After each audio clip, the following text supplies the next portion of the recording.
दशमलव संख्या को भिन्न में कैसे बदलें, भिन्न को दशमलव संख्या में कैसे बदलें, दोनों को एक दूसरे में कैसे कन्वर्ट करें, आज हम लोग इसी एक वीडियो में पूरी तरह से सीख जाएंगे।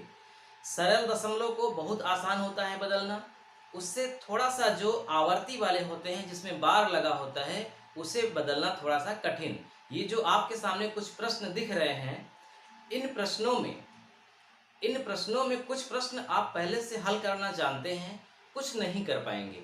आज इसी वीडियो में हम लोग इन सभी प्रश्नों को हल कर लेंगे और इनसे कठिन प्रश्न कभी भी किसी एग्जाम में आने वाले नहीं हैं। तो हम लोग पहले विस्तार से समझेंगे, उसके बाद शार्ट ट्रिक देखेंगे और लास्ट में एक आपसे प्रश्न पूछेंगे और उसका सही जवाब देने वाले को हम अगले वीडियो में फोटो के साथ उसका नाम भी लेंगे। ठीक है, तो चलिए शुरू करते हैं। पहला प्रश्न है आपके सामने 0.5। 0.5 को हमें बदलना है भिन्न में। चलिए बदलते हैं। भिन्न का मतलब होता है कि एक लाइन खींची हो, उसके ऊपर अंश हो, उसके नीचे हर हो, तो अंश के रूप में ये पूरा का पूरा लिखा जाता है। तो क्या लिखा गया है 0.5। आप लिख दीजिए 0.5। हमने लिख दिया 0.5।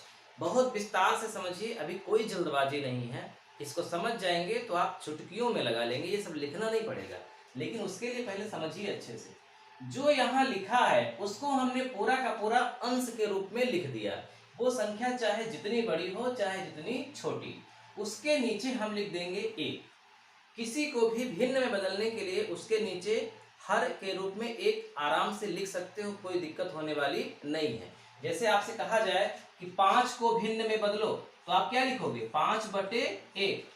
कह दिया जाए 4 को भिन्न में बदलो, तो क्या लिखोगे 4/1। ठीक उसी तरह से कहा गया 0.5 को भिन्न में बदलो, तो आपने लिख दिया 0.5/1। सही है, लिख तो दिया, लेकिन अभी भी दशमलव लगा है, दशमलव हटना चाहिए। अब ये दशमलव कैसे हटेगा यही आपको समझना है। दशमलव के बाद एक अंक है, दशमलव के पहले कुछ भी नहीं है, तो केवल 5 लिख दीजिए और नीचे 1 0 बढ़ा दीजिए। दशमलव के बाद जितने अंक हो 1 के बाद उतने 0 आप बढ़ा दीजिए, बस और कुछ करना नहीं है। और अगर कट जाए तो काट दो, 5 के पहाड़े में दोनों आता है, 5 के कन्नम 5, 5 दूना 10, यानी 0.5 का भिन्न रूप हो गया 1/2। एक सवाल और देख लेते हैं। 0.25। 0.25 लाइन खींच दिया, हमने लिख दिया 0.25/1। आगे बढ़िए, दशमलव के पहले 0 है, कोई मतलब नहीं है। 25 लिख करके नीचे कितने 0 बढ़ाए जाएंगे 2 0, क्योंकि दशमलव के बाद 2 अंक है, 2 0 बढ़ा दिया। काट दीजिए, कट जाएगा, डायरेक्ट 25 से कट जाएगा। 25 एकम 25, 25 चौके 100। सही है। एक सवाल और, 2.4 भिन्न में बदलना है, तो क्या लिखेंगे 2.4/1। क्या हो जाएगा 24/10। 24/10 क्यों हुआ, क्योंकि दशमलव के बाद केवल एक अंक है, इसके बाएं ओर नहीं देखा जाएगा, चाहे 0 हो, चाहे 1 अंक हो, चाहे 2 अंक हो, चाहे जितने अंक हो, उससे कोई लेना देना नहीं है। लेना देना केवल है दाहिने वाले अंक से, जितने दाहिने अंक उतने 0 यहाँ बढ़ाए जाएंगे। अब 2 के पहाड़े में दोनों आएगा, 2 बार हम 24 और 2 पंचे 10, यानी आंसर आ गया 12/15। अब एक प्रश्न ये उठता है कि कैसे जानेंगे कि ये 1/2, 1/4 और 12/5 सही आंसर है, कैसे जानेंगे? तो इसके लिए बस वही कर दीजिए, भिन्न को भी दशमलव में कैसे बदला जाता है चेक कर लीजिए। अगर आ गया तो सही है, नहीं आया तो गलत है। तो कैसे जानेंगे कि सही है? तो अब प्रक्रिया शुरू होती है कि भिन्न को दशमलव में हम कैसे बदलें। तो भिन्न को दशमलव बदलने के लिए भाग किया जाता है। हर का भाग दे दो, किसमें? अंश में। तो भाग दे दीजिए, 2 0 में 0, 1 आया, दशमलव बढ़ा के 0 उतार लिया, 2 पंचे 10 और कट गया, तो क्या आंसर आया 0.5। इसका मतलब बिल्कुल सही आया है। ऐसे ही यहाँ भी 1 में 4 का भाग करोगे तो 0.25 आएगा, और यहाँ भी वही आएगा। यहाँ भी चेक कर लेते हैं, 5 का भाग दे दीजिए 12 में, 5 दूनी 10, शेष बचा 2, दशमलव बढ़ा के 0 उतार लिया, 5 चौक 20 पूरी तरह से कट गया, 2.4 आया। इसका मतलब कि दशमलव को जब भिन्न में बदलेंगे तो बटे का चिन्ह लगा करके 1 लिखकर 0 बढ़ाएंगे और काट कर छोटा कर देंगे, और जब भिन्न को दशमलव में बदलेंगे तो भाग दे देंगे, और जहां तक जाएगा दशमलव के बाद वहां तक हम लिखते चले आएंगे। अब आप ये बात सोच रहे होंगे कि हमें ये लिखने की क्या आवश्यकता थी। तो ये लिखने की हमें कोई आवश्यकता नहीं है, ये जस्ट हम आपको समझाने के लिए लिखे हैं।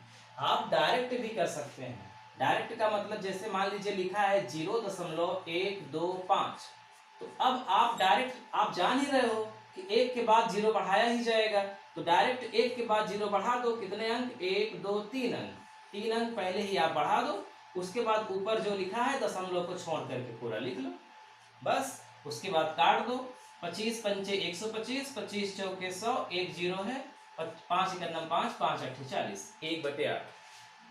ये सिंपल दशमलव था जिसे आप भिन्न में आसानी से बदल सकते हैं।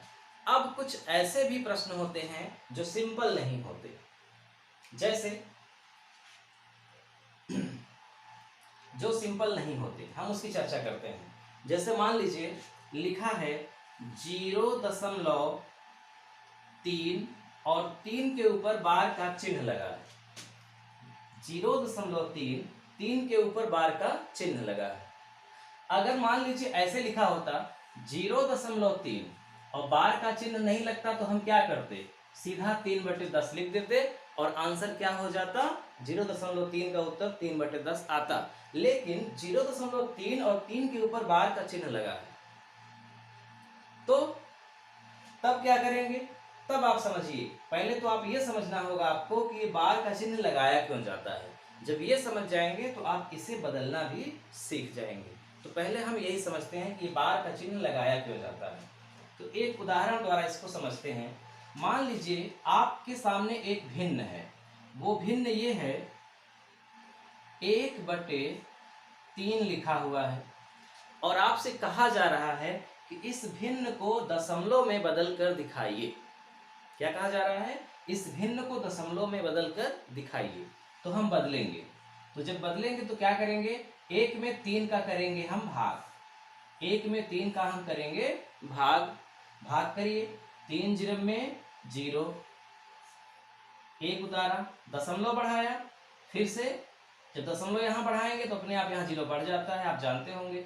फिर कितनी बार जाएगा? 3 3 9 बार जाएगा, 10 में 9 गया, 1 आया, शेष 1 आया।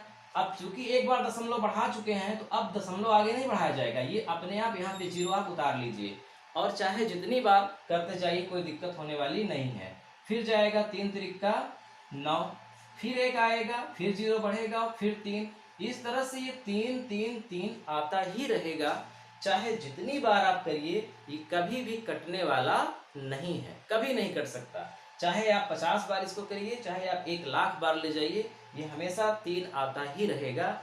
तो इसीलिए अब इसका जो मान आएगा 1/3 को जब दशमलव में बदला गया तो लिखा जाएगा 0.3 और 3 के ऊपर बार का चिन्ह लगा देंगे, यानी कि ये 3 बार बार आ रहा है।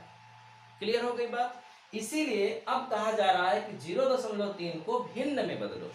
तो जब 0.3 को भिन्न में बदलने के लिए कहा जाएगा तो इसके 2 तरीके हैं। इसके कितने तरीके हैं? 2 तरीके हैं। एक तरीका है जो आपको पुस्तकों में मिलता है, जिसे आप स्कूलों में पढ़ते हैं, विस्तृत मेथड। एक ऐसा तरीका होता है दूसरा जो कंपटीशन में काम आता है, जिससे आप आसानी से लगा सकते हैं। मतलब कि अगर आप विस्तृत तरीका अपनाएंगे तो समय ज़्यादा लगेगा, 1-2 मिनट लग सकता है, लेकिन ट्रिक से लगाएंगे तो आपका 2-3 सेकंड में लग सकता है। मैं दोनों तरीका बताऊंगा, ठीक है? लेकिन पहले एक विस्तृत तरीका समझ लीजिए ताकि आपका कॉन्सेप्ट क्लियर हो जाए। नहीं तो जब कॉन्सेप्ट क्लियर नहीं रहता ना तो ट्रिक भी बहुत दिन तक दिमाग में नहीं टिकती। ट्रिक भी तभी दिमाग में टिकती है जब आपको वो सवाल लगानी आती हो। बिना सवाल लगाए आप ट्रिक नहीं समझ सकते। अगर आप ये सोचते हैं कि मैं केवल ट्रिक से पूरी गणित सीख जाऊंगा तो ये आपकी सबसे बड़ी भूल है। केवल ट्रिक से कोई जिंदगी में गणित सीख नहीं सकता है। हमेशा व्यक्ति तभी गणित सीख सकता है जब उसको विस्तार से लगाना आता हो। ट्रिक सिर्फ इसलिए होती है कि हम उसको जल्दी से लगा लें। ठीक है, तो चलिए देखते हैं। हमारे सामने ये दो सवाल है, 0.3 इसके ऊपर बार का चिन्ह लगा है, 0.24 इसके ऊपर बार का चिन्ह लगा है। ठीक है, दो सवालों को हम एक साथ लगाएंगे तो हम अच्छे से समझ पाएंगे, फिर हमको बार बार बहुत सारे सवाल नहीं लगाने पड़ेंगे ना, इसीलिए हम दो सवाल लिए हैं। अब देखिए इसको कैसे लगाते हैं। हम इसको मानते हैं लगाने के क्रम में, मान लीजिए x बराबर 0.3 और बार का चिन्ह, फिर यहाँ भी x बराबर 0.24 और बार का चिन्ह दोनों के ऊपर। कुछ लोगों को तो x का इतना डर होता है कि वो सवाल में x देखते ही सवाल छोड़ देते हैं, उनको एक्सोफोबिया हो गया है, वो मान के बैठे हैं कि हमको x y वाली सवालें समझनी ही नहीं है। सच में बताएं तो x वाली सवालें जिसमें x लिखा रहता है y लिखा रहता है, उससे सरल कुछ होता ही नहीं है। आप ये बात दिमाग से निकाल दीजिए कि x वाली सवालें आप नहीं समझ पाएंगे, ऐसा कुछ नहीं। ये सवाल लगाने का एक जुगाड़ होता है ना, ये कुछ भी नहीं है, इसमें इतना सरल है, अभी आप देखेंगे समझ जाएंगे। x के स्थान पे आप y भी लिख सकते हो, m भी लिख सकते हो, क भी लिख सकते हो, ख भी लिख सकते हो, कोई चिन्ह भी लगा सकते हो, जो आपकी मर्जी वो लिख सकते हो। उससे आपका मतलब नहीं है कि हम यहाँ x ही लिखें, ऐसा कुछ भी नहीं है। अब देखिए आप इसको पुनः आगे बढ़िए तो 0.33333 डैश डैश डैश। अब बताइए ये कोई नई चीज तो है नहीं, अभी हम जस्ट बताए इसके पहले कि अगर 3 के ऊपर बार का चिन्ह लगा है तो इसका मतलब कि वो 3 बार बार आ रहा है, ऐसा ही तो होता है। और वही मामला यहाँ भी है, वही मामला यहाँ भी है। तो यहाँ 24 के ऊपर बार का चिन्ह लगा है, यानी कि 24 बार बार आ रहा है। एक भी अंक बार बार आ सकता है, दो भी अंक बार बार आ सकता है, 3 भी, 4 भी, 5 भी, 6 भी अंक बार बार आ सकता है। तो जितने भी अंक बार बार आएंगे वो एक साथ बार बार लिखे जाएंगे, इसीलिए दोनों के ऊपर बार का चिन्ह लगा है। अब देखिए दशमलव के बाद एक ही अंक बार बार आ रहा है, दशमलव के बाद दो दो अंक बार बार आ रहे हैं। तो जब एक अंक बार बार आए तो दोनों पक्षों में 10 का गुणा करो, और जब दो अंक बार बार आए तो दोनों पक्षों में 100 का गुणा करो, और जब 3 अंक बार बार आए तो दोनों पक्षों में 1000 का गुणा करो। यानी कि 3 अंक मतलब 3 जीरो 1000, 2 अंक मतलब 2 जीरो यानी कि 100, 1 अंक मतलब 1 जीरो यानी कि 10। तो जब एक अंक है 10 का गुणा करोगे तो ये एक अंक दाएं खिसक जाएगा, और जब इसमें आप 100 का गुणा करोगे तो ये 2 अंक दाएं खिसक जाएगा। तो यहाँ क्या हो जाएगा 24.24 और ये बार का चिन्ह, इधर क्या हो जाएगा 3.333 और बार के चिन्ह। समझ में आ रही है बात? आगे बढ़िए। अब आपको ध्यान से देखना है, दोनों पक्षों से x घटाने पर, ये भी बात ध्यान रखिएगा। दो चीजों का हमें ध्यान रखना है, एक बार हमें गुणा करना है 10 का या 100 का या 1000 का, जितने अंक उसके हिसाब से। गुणा करने के बाद हमें दोनों पक्षों में x को घटा देना है। x क्या है? x का मतलब यहाँ पर ये, x का मतलब यहाँ पर ये। तो जब x घटाएंगे तो देखो 10x में से x घटा दो, और यहाँ 3.333 में से x घटा दो। वही बात यहाँ भी है, 100x में से x घटा दो, और 24.24 में से x को घटा दो। तो जब यहाँ 10 में से x घटाओगे तो कितना आएगा 9x, और 3.333 से x घटाओगे तो कितना आएगा, तो x का मान क्या लिखा गया है 0.3, यानी कि इसमें से 0.3 घटाना है, तो सीधा सीधा क्या बचेगा 3 बचेगा। और यहाँ पर 99, जो कि 100 में से x गया 99x, और 24.24 में x घटाए तो x का मान क्या है, x का मान ये देखिए लिखा है, x का मान 0.24, तो 0.24 घट गया, मतलब ये पूरा घट गया, तो बचा कितना केवल 24। कहने का मतलब कि दशमलव के बाद जो भी लिखा है वो हट जाएगा, यही बचेगा। दशमलव के बाद जो भी लिखा है वो हट जाएगा, यही बचेगा, और इसमें से एक ठो कम हो जाएगा। अब 9x बराबर 3, इसका मतलब x बराबर क्या होगा 3/9, काट दो, 3 × 3, 3 × 3 = 9, 0। तो आंसर क्या आ गया, आंसर आ गया 1/3। अभी हमने सवाल पीछे लगाई भी थी कि 1/3 को जब दशमलव में बदलोगे तो 0.3 और बार का चिन्ह लग जाएगा। आ गया। यहाँ भी x बराबर 24/99। अगर कट रहा है तो काट दो, 3 से कटेगा, 3 अठे 24, 3 त्रिक 9, 3 त्रिक 9, 8/33, यानी यहाँ आंसर आया 8/33। सवाल लग गई। तो इस तरह से विस्तार से हम लोग ये आवर्ती वाले सवालों को लगा सकते हैं। अब हम आप लोगों को ट्रिक बता रहे हैं, इतना बवाल करना ही नहीं पड़ेगा, देखोगे और 5 सेकंड से कम भी समय में आप इसको लगा लोगे, 2 सेकंड में जरूर लगा लोगे, लेकिन इसे समझने के बाद। आइए उसी सवाल को अब हम लोग 60 ट्रिक से लगाते हैं, देखिए कितना जल्दी लगा लेंगे। दोनों सवाल क्या लिखा है, 0.3, उसके ऊपर बार का चिन्ह लगा है, तो सीधा सीधा आप लिख दीजिए 3, यानी कि जो लिखा गया है वो लिख दीजिए, नीचे लिख दीजिए 9। यहां आइए, सीधा सीधा 24/99। अब एक प्रश्न उठ रहा होगा कि ये 99 क्यों लिख दिए और ये 9 क्यों लिख दिए, ऐसा क्यों? तो ऐसा सिर्फ एक लाइन में समझ लीजिए, सिर्फ एक लाइन में, जिंदगी में कभी नहीं भूलोगे। दशमलव के बाद जितने अंक हो, जितने अंकों पर बार का चिन्ह लगा हो, उतने 9 बढ़ाने पड़ेंगे। 3 अंकों के ऊपर बार का चिन्ह है, 3 9। 4 अंकों के ऊपर बार का चिन्ह है, 4 9। 1 अंक के ऊपर बार का चिन्ह था, 1 9। 2 अंकों के ऊपर बार का चिन्ह था, इसलिए 2 9। और अब देखिए, अब समझिएगा, अगर यही हम आपको विस्तार से नहीं समझाए होते तो आप जिंदगी भर ये नहीं समझ पाते कि ये 9 क्यों उतारे जा रहे हैं, है ना? तो अब समझ में आ गया होगा कि 9 क्यों उतारे जा रहे हैं, क्योंकि जब हम विस्तार से लगाते हैं तो 1 घटाने के बाद 9 ही बचता है। 100 में 1 घटाएंगे 99 बचता था, 10 में 1 घटाए 9 बचता था, अगर 1000 आ गया तो 1000 में 1 घटाएंगे तो 999 बचेगा, इसीलिए 9 9 ही आता है। तो आपको वो ध्यान नहीं रखना है, आपको केवल ये समझना है 1 अंक बराबर 1। अच्छा, कटेगा तो काट दो, 3 × 9 3, 3 त्रिक 9, सवाल लग गई। 3 अठे 24, 3 त्रिक 9, 3 त्रिक 9, सवाल लग गई। ये है शॉर्ट मेथड। पेन चलाने की भी आवश्यकता आपको नहीं होगी, कि होगी? अब आप लोग लाइव तो है नहीं तो बताते, कोई बात नहीं है, जान रहे हैं आपका जवाब क्या होगा, पेन चलाने की आवश्यकता नहीं होगी। चलिए एक सवाल और देख लेते हैं। मान लीजिए ये पहली सवाल थी, ये दूसरी सवाल थी, तीसरी सवाल और चौथी सवाल तक में पूरी बात क्लियर हो जाएगी।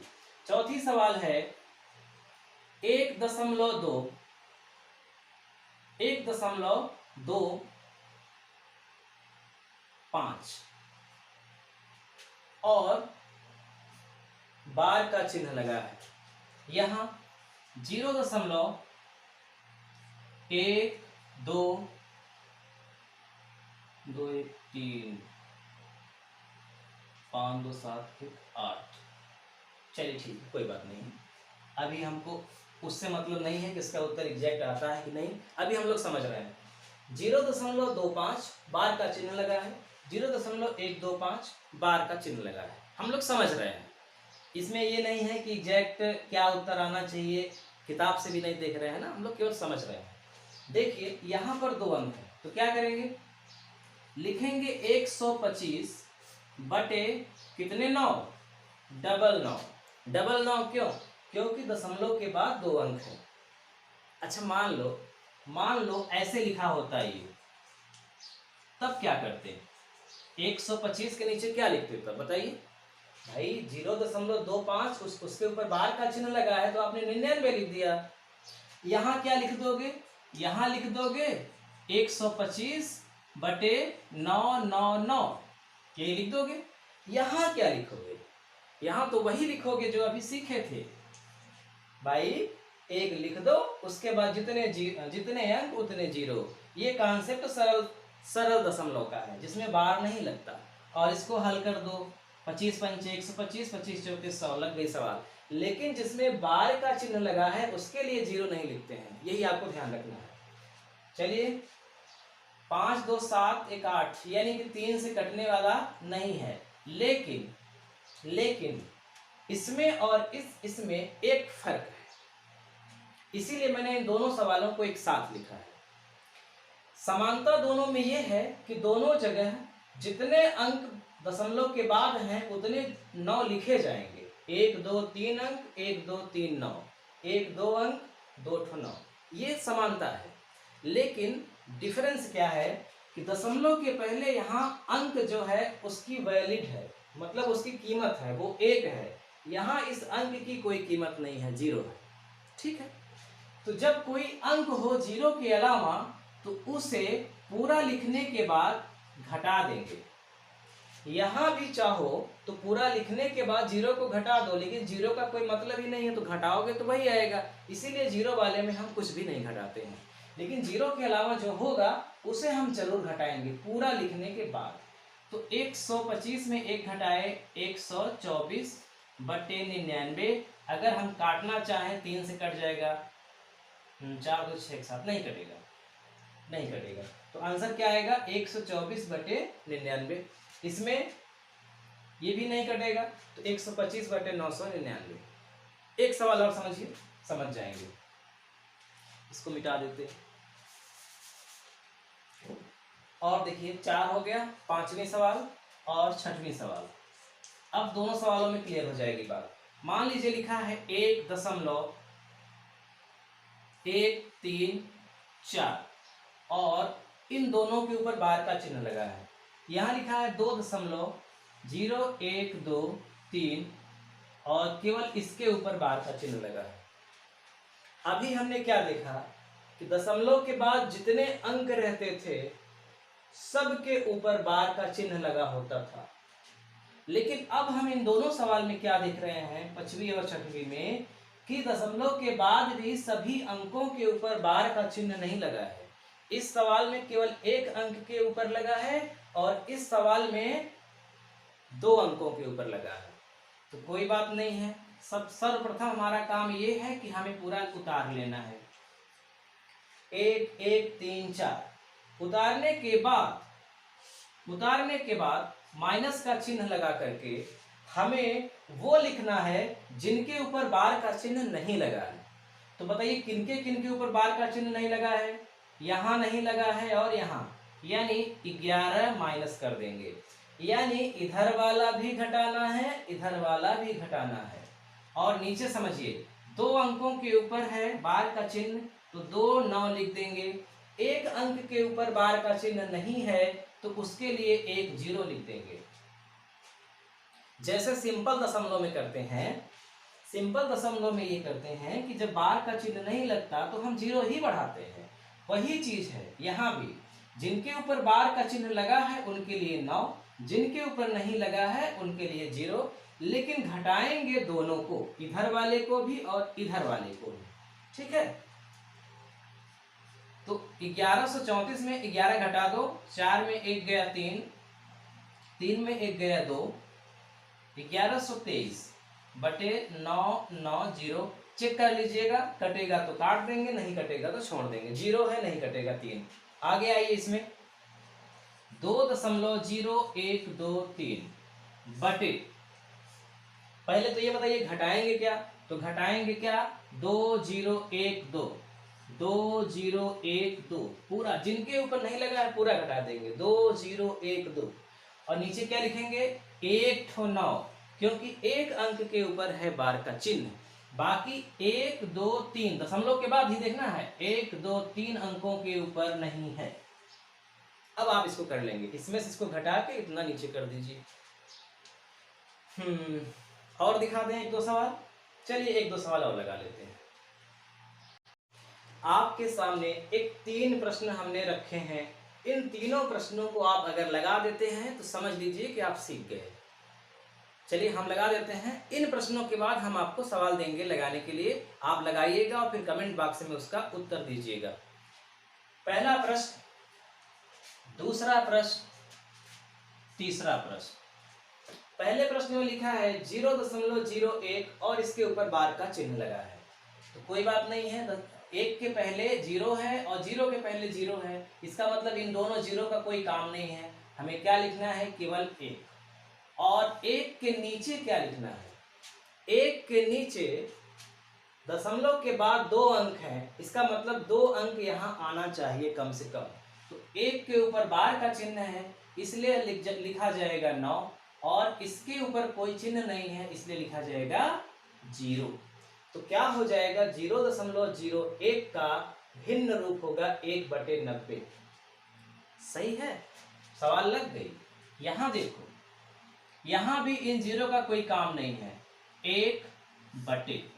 अब इनके ऊपर तो बार का चिन्ह है नहीं, तो ये सिंपल दशमलव है, साधारण दशमलव है।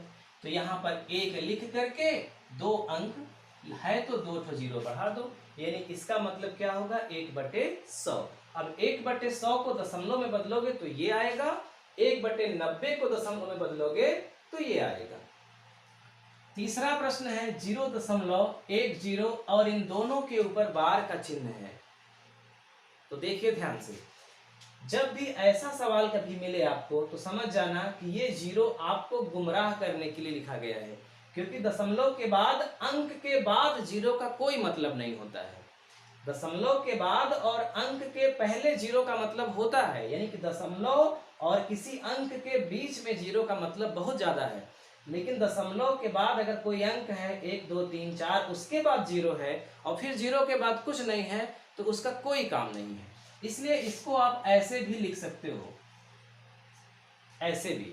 और अगर ऐसे भी लिख सकते हो तो आप समझ गए हो कि इसका उत्तर क्या होगा, 1/9।